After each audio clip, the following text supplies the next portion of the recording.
Umuwi kaming Bigo. Saan pupunta ang inyong Budlat family? Let's go! Springtime na here in Japan, kaya na-decide kami mag-strawberry picking. Medyo malapit lang sa amin, 8 minutes from our apartment. So, we decide to, sige na nga, ito na, magpipicking na tayo ng strawberry. Madaming mga namamasyal din na katulad namin.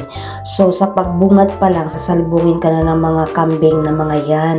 Nako, muntik na nga kami sungayin dahil sa dinidisturbo namin ang kanilang pagkain.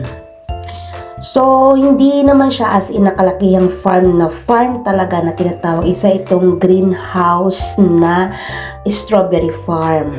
Pwede kang bumili ng strawberry kahit na hindi ka pumasok sa kanilang greenhouse. So, tinikpan na nga namin kasi sabi namin sulit nga natin kung matamis ba talaga strawberry.